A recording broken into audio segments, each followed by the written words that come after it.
Hello again, Andy with HandyANDYHome.com, and welcome back to another one of our recaps. This is an interesting little project. We have these things come up more often than they should. When this house was built, they never installed a foundation drain.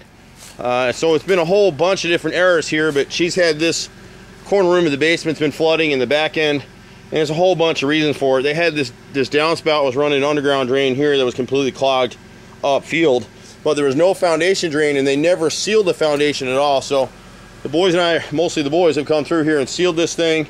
They've hand dug this thing all the way through.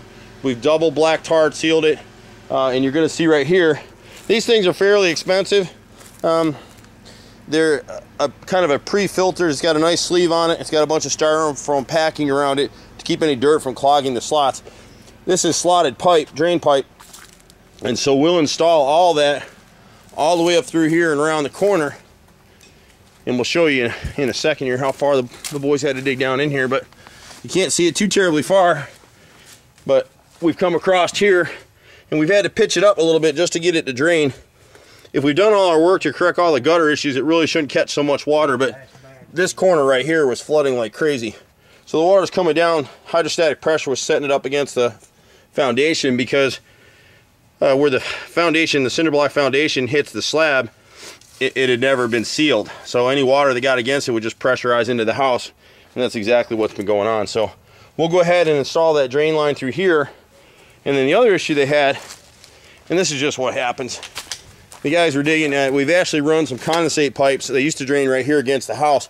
And believe it or not, that's a pretty good chunk of water. So we put a 4-inch pipe here and run that stuff through so it'll drain too. This other lower drain pipe, we can't figure out what it goes to. And rather than mess around with it, we're just going to run it through there and let it drain to the back end. That's what the guys are doing right now. This downspout right here in the corner wasn't draining to anything. The pipe that was here wasn't really going anywhere, and the one that we've reconnected it to now is completely clogged. So we freed it, and you can kind of get a better feel for how far down these guys had to dig. We've got storms coming now, so we're trying to get it trenched and put back together.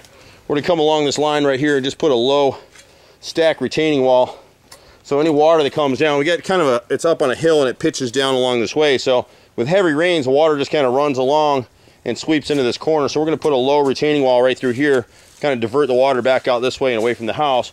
But now, at least with a foundation drain in here, any water that does get in here, it'll drain all the way down along the side of the house, and it'll get back down here to this side. And that's kind of what we've done.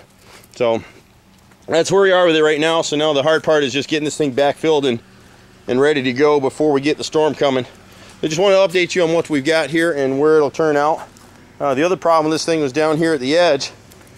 Whoever set this drain here, it would never drain. You can see the water is pulling it right now, so we're going to have to cut this concrete and lay it down a little deeper to get drained and down off the driveway. I'm Andy with Handy Andy Home, and we'll see you at the next house. Bye for now.